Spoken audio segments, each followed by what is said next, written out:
আসসালামু আলাইকুম সম্মানিত ভিউয়ার্স ও শিক্ষার্থীবৃন্দ, সবাইকে আমার আর টেক সলিউশন ভিডিও চ্যানেলের নতুন আরেকটি ভিডিওতে স্বাগত জানাচ্ছি। তো আজকে আমি যে বিষয়টা নিয়ে কথা বলবো সেটা হলো আমাদের তৃতীয় সপ্তাহে যে ষষ্ঠ শ্রেণীর ইংরেজি বিষয়ের যে অ্যাসাইনমেন্ট দেওয়া হয়েছে সেই অ্যাসাইনমেন্টের সলিউশন নিয়ে কথা বলবো। তো সম্মানিত ভিউয়ার্স ও শিক্ষার্থীবৃন্দ, তোমরা যদি আমার এই চ্যানেলে নতুন হয়ে থাকো অবশ্যই আমার চ্যানেলটি সাবস্ক্রাইব করবে এবং পাশে থাকা বেল আইকনে ক্লিক করবে যাতে পরবর্তী ভিডিওর আপডেট তুমি পেয়ে যাও। তো চলো আর কথা না বাড়িয়ে আমরা মূল অংশে ফিরে যাই। তো এখানে আমাদের যে দুইটা লেসন থেকে এই তৃতীয় সপ্তাহের ইংরেজি বিষয়ের জন্য 2 নাম্বার যে অ্যাসাইনমেন্ট দেওয়া হয়েছে সেটা হলো লেসন 7 এবং লেসন 8, হোল্ডিং হ্যান্ডস, একটা কবিতা এন্ড গ্রোসারি শপিং। তো দুইটা কাজ দেওয়া হয়েছে। প্রথম যে কাজটা দেওয়া হয়েছে সেটা হলো justify the title of the poem holding hands at least 5 sentence. অর্থাৎ এই যে কবিতাটার যে শিরোনামটা দেওয়া হয়েছে হোল্ডিং হ্যান্ডস, এটার যথার্থতা যাচাই করতে বলছে সর্বনিম্ন 5টা সেন্টেন্স। আর দ্বিতীয় আরেকটা কাজ বলছে, have you ever visited any grocery shop? তুমি কি কোনো গ্রোসারি শপ মানে মুদিখানা দোকান, তুমি কি কোনো মুদিখানা দোকানে মানে গিয়েছো? হোয়াই ডিড ইউ গো দেয়ার? তুমি সেখানে কেন গিয়েছো? হু উইথ? তোমার সাথে কে ছিল? হোয়াট ডিড ইউ সি দেয়ার? তুমি সেখানে কি দেখেছিলে? ইফ ইউ আর ইয়েট, যদি to visit such a shop, যদি তুমি ওখানে যাও, what are the reasons behind, এটার পেছনে কারণ কি? In that case narrate any of your shopping experience in 300 ওয়ার্ডস। বলছে যে 300 শব্দের মধ্যে তোমার যে কোনো একটা শপে যাওয়ার যে অভিজ্ঞতা সেটা বর্ণনা করতে বলছে। তো চলো আমরা মূল যে উত্তরটা সেটা দেখার চেষ্টা করি। প্রথমে আমরা যেটা করতে বলছে যে justify the title of the poem holding hands, অর্থাৎ এটার যে এই কবিতাটার যে হোল্ডিং হ্যান্ডস শব্দের অর্থ হলো হাত ধরা। এই কবিতাটা তোমাদের বইয়ে দেওয়া আছে, বইয়ের 19 পৃষ্ঠা সম্ভবত। বইটা পড়ে নিবা। কবিতাটা পড়লে উত্তরটা তোমার জন্য আরো ক্লিয়ার হয়ে যাবে যে কেন এই কবিতাটার নামকরণ হোল্ডিং হ্যান্ডস করা হয়েছে, এটার যথার্থতা। তো আমরা এখানে 5টি কারণ লিখে দিয়েছি বা 5টি মানে সেন্টেন্স লিখে দিয়েছি। তুমি এটাও ফলো করতে পারো, বাট তোমার কাছে যদি একটি বেটার কোনো অপশন থাকে তুমি সেটাও চুজ করতে পারো। তো প্রথম আমরা লিখেছি the naming of this poem has been justified, এটা যথার্থ হয়েছে। In this in the poem, এই কবিতায়, the elephants are holding each other tails, এই কবিতায় হাতিরা একে অন্যের লেজটা ধরে রাখে। ইট শোস দেয়ার ইকুয়ালিটি, এটা মানে এই যে তারা লেজটা ধরে রাখে এটা দ্বারা তারা সমমানসিকতা বোঝায়, সমতা বোঝায়। এজ এ রেজাল্ট, ফলে দে আর নেভার ফেল, তারা কখনো ব্যর্থ হয় না। অর্থাৎ তারা যখন সার্কাসের রিংয়ে হাঁটে কিংবা কোনো পদচিহ্নে হাঁটে তারা কখনো ব্যর্থ হয় না।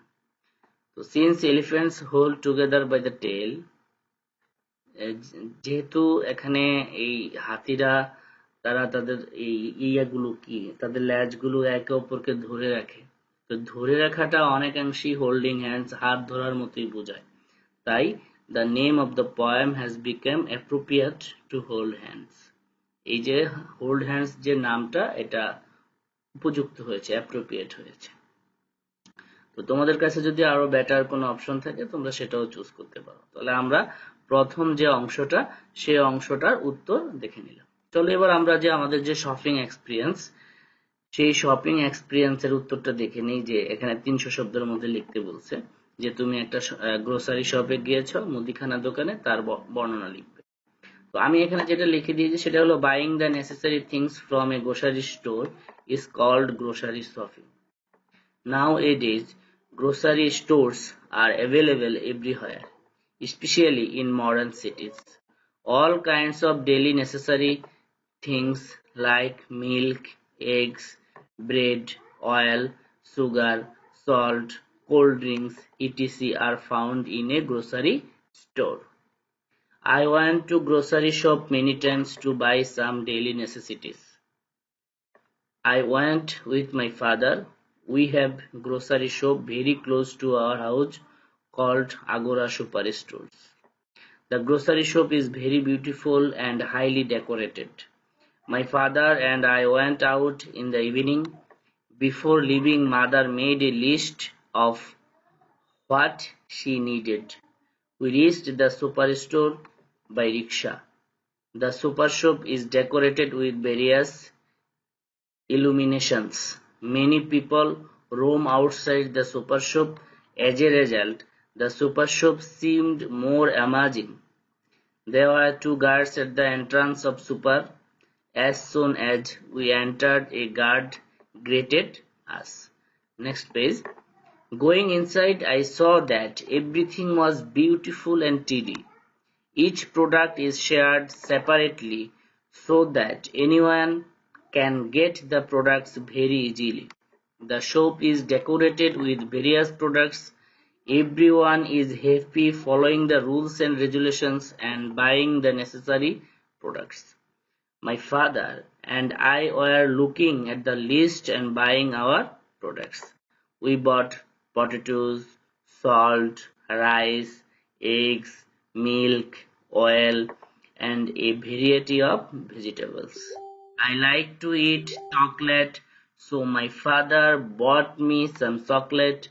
My father then went to the counter to pay the bill. Then my father and I came back home by rickshaw. Liked it very much.